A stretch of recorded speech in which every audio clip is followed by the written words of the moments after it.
Esta é a primeira sessão de uma conversa com um doutorando de um programa doutoral ou do Departamento de Línguas, Literaturas e Culturas, ou então um programa doutoral interdepartamental, interdisciplinar ou com outras faculdades.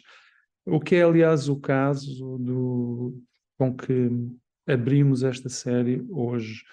Esta iniciativa insere-se na intenção e no propósito de dar voz aos estudantes de doutoramento ou do departamento ou de programas interdepartamentais, ouvi-los, apresentá-los à comunidade académica, digamos assim, e ouvi-los sobre o trabalho que estão a fazer, sobre o seu programa doutoral e sobre também as suas ambições, os seus sonhos, a forma como veem o seu futuro na academia, em princípio, ou fora da academia.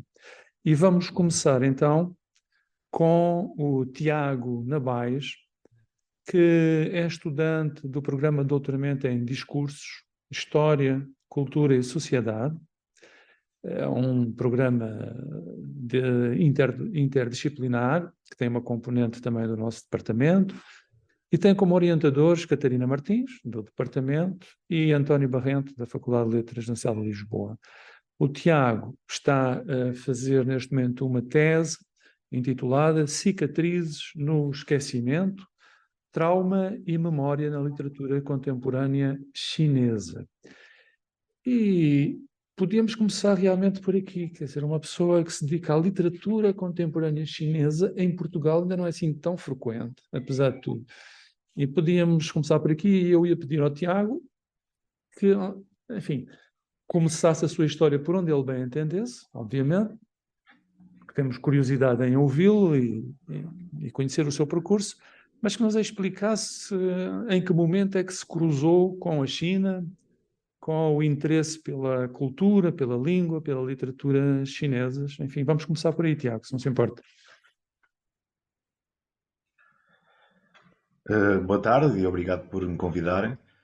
Então, eu tive um percurso, ou tenho tido um percurso académico, um pouco ortodoxo, diria. Quando terminei o ensino secundário, meados dos anos 90, não quis ir para a universidade, tinha outros interesses na altura, outras coisas que tinha mais vontade de fazer. Estive muito ligado ao movimento de ocupação aqui em Lisboa, ocupação de casas, assim, próximo do meio libertário. E também estive muito envolvido na música, primeiro com grupos mais na área do punk e depois com coisas mais diferentes, assim, de outros géneros. Tornei-me assim um baterista amador, mas pronto, já com em que participei em algumas bandas. Foi nesse meio. Quer dizer algum nome de alguma dessas bandas? Não. Nenhuma teve assim grande notoriedade, por isso acho que não interessa muito. Mas foi nesse meio que conheci alguns, isto para chegar já à questão chinesa, foi nesse meio que conheci em 99, 99, 2000, vários jovens da minha idade, na altura, tínhamos todos 20 anos por aí, que estavam a regressar de Macau, porque foi na altura da transição, portanto, Macau de regresso à China, e os pais deles estavam a regressar de Macau, ou eles estavam a vir para Portugal para ir para a universidade, e foi através deles que comecei a interessar-me pela questão chinesa, principalmente pela questão da mudança ultra acelerada que estava a acontecer e que eles me contavam. No meio político, na altura, muito concentrado nas questões europeias e americanas e sul-americanas, a questão chinesa estava completamente ausente, ninguém andava a pensar nesse problema, nem no que é que aquilo iria implicar no futuro. Não é? Hoje esse tema está muito mais presente, mas foi isso que me despertou, conversas com esses amigos que fui criando nesses meios que descrevi, e que me fez pensar e que me fez ter uma grande vontade de perceber melhor o que era viver na China, o que é que estava a acontecer ali, o que era viver numa sociedade numa transformação tão grande e com uma escala tão impressionante. E portanto foi isso que me levou a querer pensar numa hipótese de ir para lá. isso não aconteceu imediatamente, mas fui pensando, inscrevi-me em alguns cursos de mandarim que iam aparecendo aqui em Lisboa, cursos livres, daqueles estilo sábado de manhã, coisas assim, 2 horas por semana. Ainda não havia nenhuma licenciatura nessa área em Portugal. Depois, em 2007, abriu uma licenciatura em Leiria, no Politécnico de Leiria, em colaboração com o Politécnico de Macau, que proporcionava 2 anos de estudo na China, um em Macau e outro em Pequim, e foi isso que me fez, portanto, entrar na universidade, de começar um percurso universitário, já com 29 anos, portanto, já numa idade um pouco avançada. Isto na China seria impossível, por exemplo, as pessoas não podem começar um percurso universitário tão tarde, é muito mais difícil. Mas, portanto, acabei por entrar em 2008, portanto, na turma de 2008, que foi a segunda turma deste curso. Estive, portanto, depois, aquilo fazíamos o segundo ano do curso em Macau e o terceiro em Pequim. No quarto ano havia uma tese de licenciatura que também fui para Macau fazer com um professor que tinha conhecido lá e de quem fiquei bastante amigo. E depois consegui uma bolsa da Fundação Oriente para ficar um ano mais em estudo de língua e fui para Xi'an, portanto uma cidade já no interior da China. Fiz este percurso com uma rapariga que conheci no curso e que ficámos, portanto, namorados, e fomos os dois para Xi'an. Ela é portuguesa. Depois, nessa altura, percebemos que o ensino de português estava num crescimento explosivo na China. Tudo estava em crescimento explosivo e o ensino português também não era uma exceção. Cada ano havia 2 ou 3 universidades a abrir licenciaturas em português. E, portanto, nós nessa altura já nos desenrascávamos um pouco a falar chinês e a ler, mas ainda não tínhamos uma fluência grande, que era o que desejávamos, assim, um domínio bom da língua.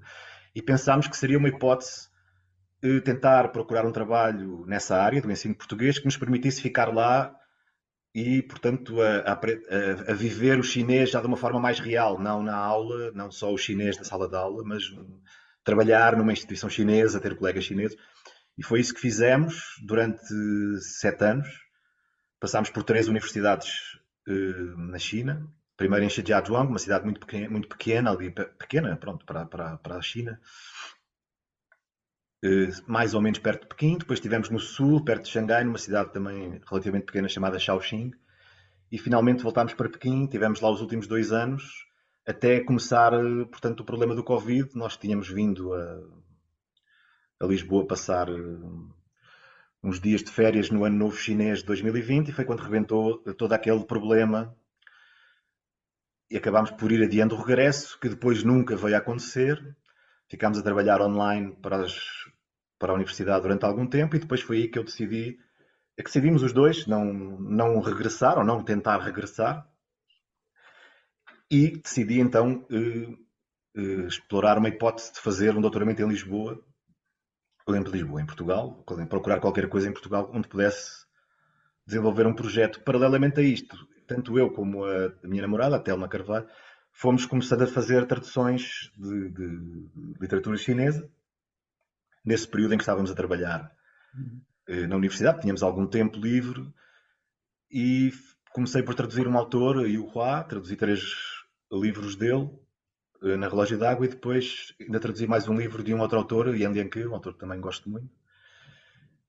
E, portanto, até foi essa questão da tradução que me aproximou muito da literatura chinesa e que me fez pensar numa hipótese de um projeto ligado à literatura, digamos assim. Porque até aí não tinha pensado num projeto ligado à literatura? Tinha pensado noutras coisas? Depois, inicialmente, quando eu cheguei à China, não me interessei muito pela literatura contemporânea chinesa, porque pensava, na altura, erradamente, que a censura que se sabe que existe na China, tanto na literatura como no cinema, como nas artes em geral, eu pensava que devido à existência de censura não existiria literatura interessante, digamos assim. Não motivou a ir por aí. Mais tarde percebi que estava errado e que, apesar de existir censura, objetivamente, há um espaço um pouco maior na literatura, sobretudo na ficção, para abordar certas questões da sociedade chinesa do que, por exemplo, no jornalismo ou até no cinema. Uhum. E um dos temas que me interessava muito é a relação da China a relação da China contemporânea com os problemas do seu passado recente e a sua relação com a história chinesa e tudo isso. E percebi que na literatura de ficção havia muito trabalho sobre isso, muita tentativa de pensar e refletir de várias formas. Autores diferentes têm estratégias muito diferentes.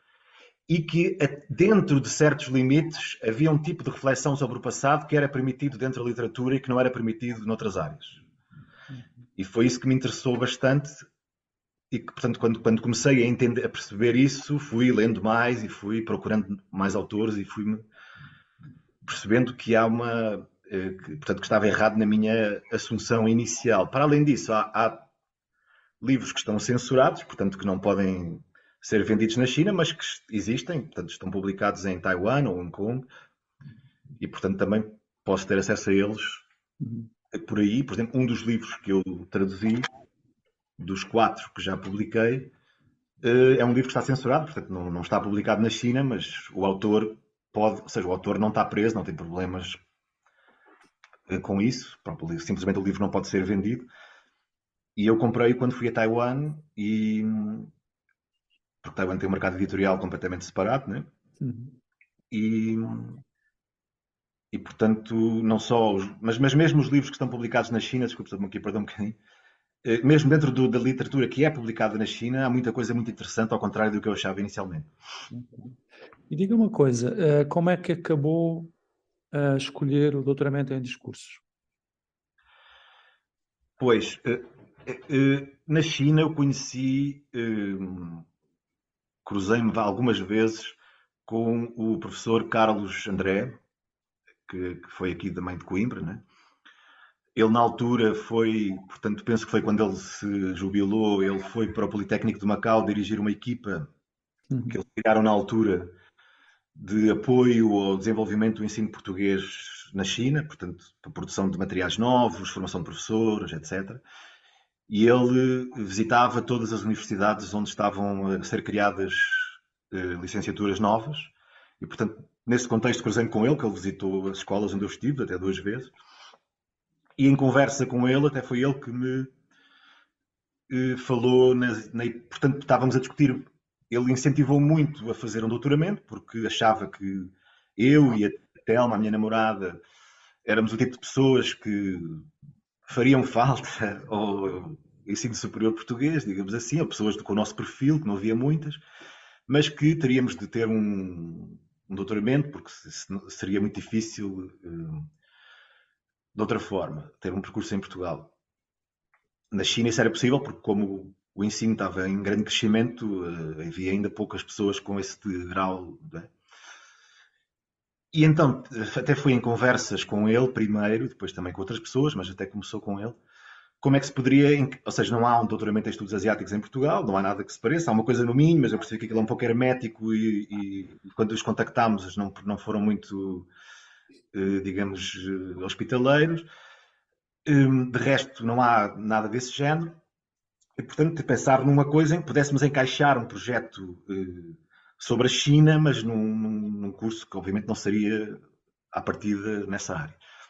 Felizmente depois conhecemos este professor António Barrento, que está na Faculdade de Letras, dirige a licenciatura em Estudos Asiáticos lá, e também fala chinês muito bem, já traduziu também do chinês, e a área dele até é a história do século XX chinês.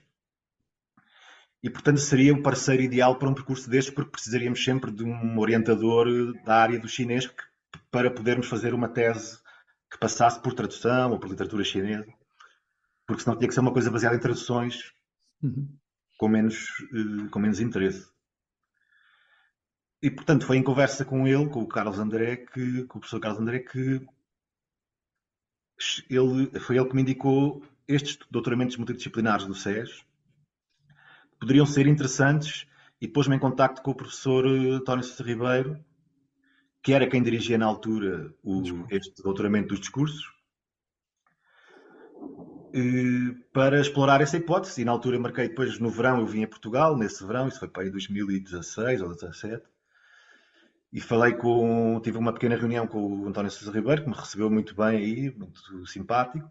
Falámos sobre como é que poderia ser uma coisa ligada aos estudos de memória e à literatura, e como este curso seria adequado para isso. Na altura não fiz logo, porque ainda tinha o contrato com a universidade lá, portanto acabei por adiar para uns anos mais tarde, acabei por só começar em 2020. Portanto foi assim que cheguei aqui aos discursos. Ok. Na sua carta de motivação, quando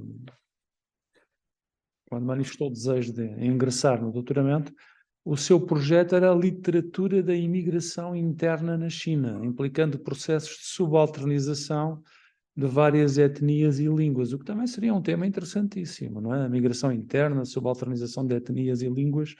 Isso, na altura, era um projeto que tinha mesmo na cabeça, porque o perfil mudou bastante, não é? Quando passa para a questão da representação do trauma, da revolução cultural e tudo isso na literatura contemporânea, não é? Quero falar um bocadinho disso. Sim, eu na verdade estava dividido. Eu tinha essas duas ideias na cabeça já na altura. Portanto, uma coisa mais focada na Revolução Cultural e na representação da Revolução Cultural, porque acho que é um momento que tem um impacto fortíssimo em todos os aspectos da vida chinesa, mas sobretudo na vida intelectual. E no mundo, É e um no mundo período inteiro, imediatamente. não é? E no Diga, mundo desculpa. inteiro. A Revolução Cultural Chinesa, não é?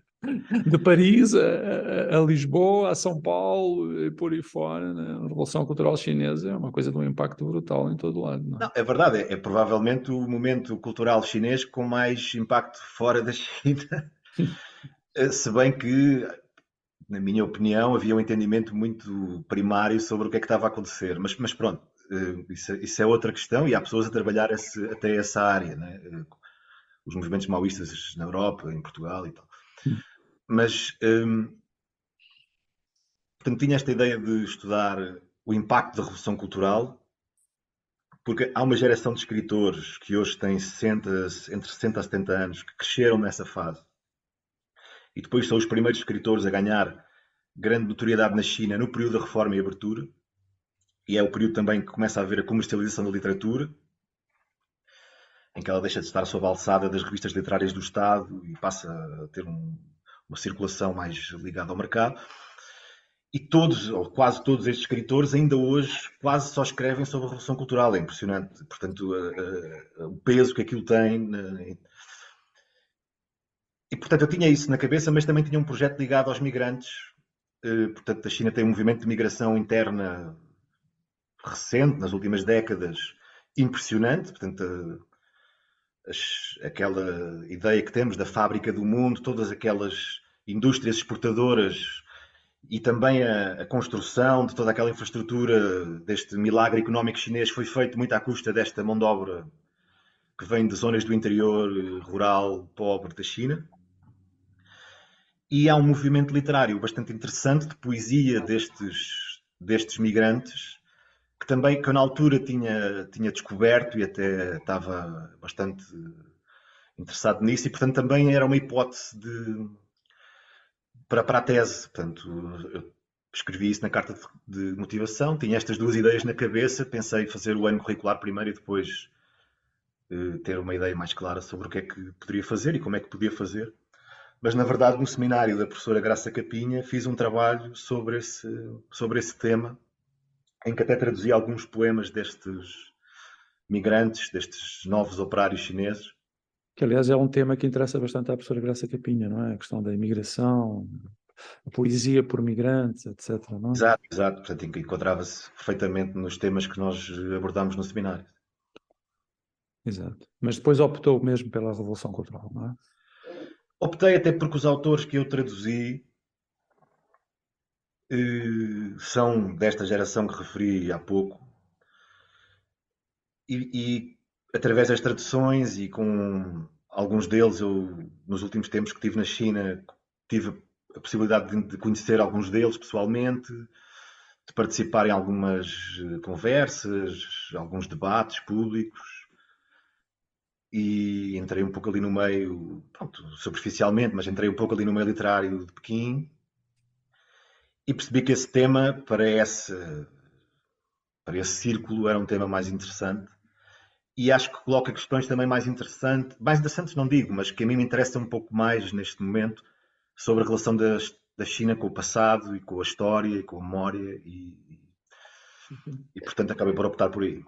Eu li o seu projeto com muita atenção e o projeto é muito proficiente, por exemplo, no estado da arte, sobre os estudos de memória, pós-memória, desde os pioneiros, o Albach, o Nora, até hoje, os estudos do trauma, etc. É curioso, como eu me digo também aos estudos brasileiros, eh, se eu quisesse ser um pouco de arguente, que não quero, diria que há também uma área que pode explorar bastante aquilo que no Brasil se chama neste momento estudos de testemunho, não é? Que, sobretudo com experiências do trauma da ditadura militar, não é? Há toda uma literatura e toda uma área de estudos na universidade sobre isso. E é claro que o Tiago domina muito bem tudo isso. Eu fiquei com duas curiosidades e podíamos talvez tentar rapidamente tratar delas. Em primeiro lugar, o seu corpus. Há alguma dessas obras que esteja traduzida em Portugal? Tenciona traduzi-las ao longo do seu trabalho ou depois, etc., para estarem passíveis de ser lidas e discutidas em Portugal? Essa seria a primeira pergunta. A segunda é realmente uma curiosidade, talvez um pouco étnica, digamos assim, mas também, como eu sou de teoria da literatura, é uma questão que me interessa. Disse que tinha conhecido escritores, tinha ido a sessões, etc. Consegue reconhecer alguma diferença entre aquilo que nós chamamos de literatura no Ocidente e essa literatura tal como ela se pratica na China? Ou não há nenhum fator do contexto demasiado poderoso para que diga, bom, isto é uma coisa que só existe na China, não existe no Ocidente, ou há uma singularidade chinesa aqui, nesse tipo de literatura que está a estudar? Respondendo à primeira questão, portanto, o corpus que eu selecionei é constituído por 9 contos, todos publicados no final da década de 70 e durante a década de 80, portanto, a primeira década da Reforma e abertura, depois da Revolução Cultural. Nenhum desses contos está publicado em português e faz parte do meu projeto traduzi-los, portanto, e até já comecei a fazer isso. Depois até gostaria, eventualmente, de tentar publicá-los depois da tese. Pronto, seria uma hipótese Seria ótimo. Sim, e acho que seria possivelmente viável, mas como eles já estariam traduzidos, né? Até porque vários daqueles autores são autores, pronto, no contexto chinês conhecidos e, portanto, seria, acho possível despertar interesse nas editoras. Em relação à segunda questão, eu não me considero suficientemente especializado nos estudos literários. Aliás, porque antes de estar aqui no curso não tinha tido grande formação nessa área, tinha lido coisas, claro, mas nunca tinha tido formação universitária na área. Mas o que diria sobre essa questão é o seguinte: a China historicamente tem uma relação com a linguagem escrita um pouco particular, porque, sem tentar dizer isto de uma forma resumida, mas porque até há pouco tempo não havia uma unificação da linguagem oral. Sim. Portanto, as pessoas falavam todas línguas muito diferentes em cada província. Ainda hoje isso se nota muito, se bem que os jovens já todos falam aquilo que chamamos o mandarim, que é a língua oficial, e que é a língua da televisão e dos mídias e tal. Mas, na verdade, em casa as pessoas, de um modo geral, falam as línguas locais. Mas antes, e sobretudo até ao final do século XIX, a maior parte das pessoas não se entendia falar oralmente e, portanto, as pessoas instruídas entendiam-se a escrever. E o ensino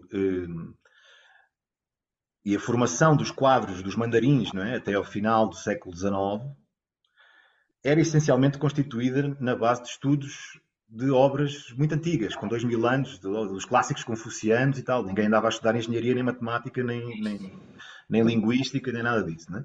Só quando é aquelas crises do final do século XIX e depois da Revolução Republicana, é que de facto há uma reforma profunda do ensino na China e isto se altera.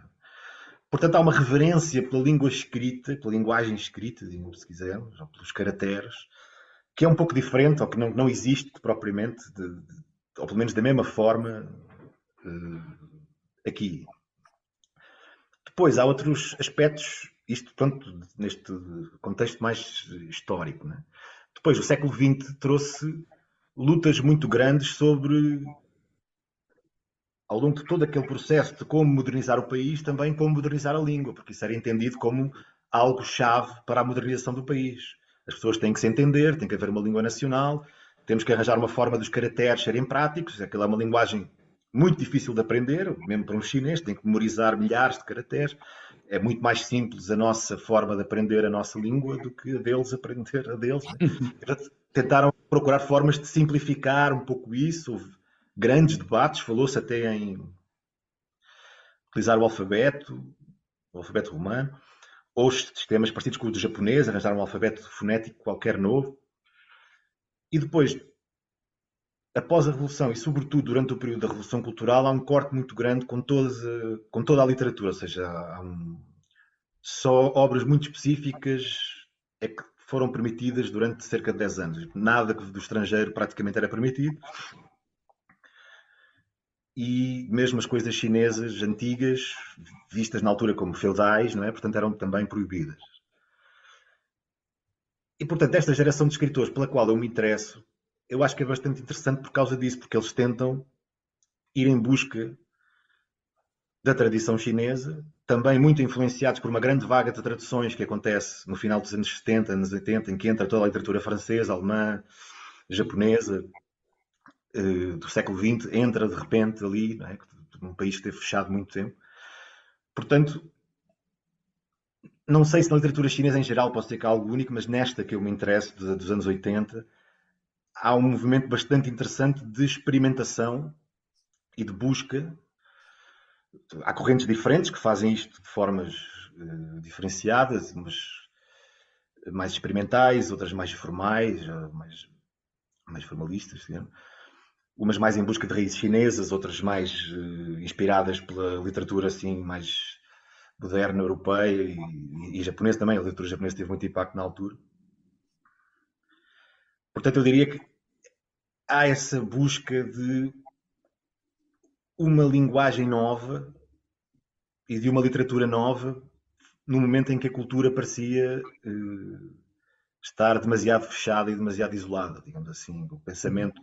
Até, desculpa, não estou a articular, estou aqui a pensar ao mesmo tempo, mas, ou seja, era preciso uma literatura nova e uma linguagem nova para repensar e para pensar porque é que aconteceram determinado tipo de tragédias, determinado tipo de problemas ao longo do século XX chinês. Sim, sim, acho que foi bastante claro no que disse. Muito obrigado. Só para terminar, Tiago, que é também uma questão importante, como é que você vê o seu futuro depois do doutoramento? A China vai ter sempre um lugar na sua vida, na sua vida intelectual e se calhar mais do que intelectual, na sua vida todos os dias. Como é que vê o que é que gostava que lhe acontecesse? Gostava de voltar à China, ter uma vida na China, numa universidade chinesa, numa universidade portuguesa? Como é que vê isso? Eu gostava de ouvir. Agora esteja à vontade, manifeste aí as suas ambições e os seus sonhos mais desvairados. Faça de conta que ninguém está a ouvir. Portanto, eu trabalhei 7 anos em universidades chinesas, mas essencialmente a ensinar português. Às vezes tive algumas cadeiras também de tradução, portanto, em que envolvia um pouco o chinês, mas essencialmente estava a dar aulas de português. Foi uma experiência que gostei, mas na verdade, apesar de eu ter, ou seja, o nosso regresso foi assim um pouco imposto por causa do Covid, nós não tínhamos pensado regressar naquela altura, mas já tínhamos em mente regressar em breve. Aliás, já tinha tido essas reuniões com o professor Carlos André, com o professor António Sousa Ribeiro, portanto já estava a pensar num plano para regressar a Portugal. a médio prazo. Se não fosse nesse ano, seria no ano a seguir, por aí, já estávamos com vontade de regressar. E neste momento não tenho vontade de continuar a viver na China. Quero ir lá, visitar os amigos, despedir-me, porque na verdade o meu regresso foi assim um bocado atribulado e acabei por não me despedir daquilo. Portanto, agora que a China está a reabrir as fronteiras, estou a pensar, assim que puder, ir lá e passar lá uma temporada, até porque também para o meu projeto eu quero entrevistar alguns escritores e alguns críticos literários e gostava de o fazer face a face, portanto, se puder, vou fazer isso, senão terá de ser em Zoom, como isto tudo temos feito, mas, portanto, gostava de continuar em Portugal. Eu gostava de continuar a trabalhar na tradução também, mas infelizmente percebi que é muito difícil viver disso. Porque, pelo menos para mim, cheguei a essa conclusão, porque eu pronto, tenho um domínio já bastante razoável do chinês, mas e a editora com quem eu estava a trabalhar pagava-me um pouco mais por página do que pagava aos tradutores, por exemplo, de inglês ou de francês. Mas mesmo assim eu acho que a velocidade a que um tradutor de inglês consegue trabalhar é muito superior à que eu consigo e, portanto, uma coisa que me demora... Ou seja, no fundo eu estava à hora, contabilizando assim, não era praticável, digamos assim. Essa foi uma das razões que me fez querer fazer o doutoramento, porque pensei, aliás vi isso, eu conheci vários tradutores de chinês quando estava na China, portanto ingleses, franceses, escandinavos, etc. E todos tinham uma coisa em comum, é que todos eram professores universitários e a tradução era algo que faziam nas férias ou nas horas vagas. Né? Com exceção de com uma única exceção, todos os outros que conhecia encaixavam neste perfil. Portanto, acho que gostava, por outro lado, a minha experiência na China, apesar de ter sido mais no ensino português, foi algo que eu gostei de fazer, mas trabalhando em Portugal não gostava muito de fazer algo exclusivamente de ensino de chinês, por exemplo. Eu já fui às vezes contactado para isso. A minha namorada, por exemplo, a Telma, ela já esteve a dar aulas de chinês aqui, na Faculdade de Letras de Lisboa, e gosta bastante disso, chinês e tradução e tal.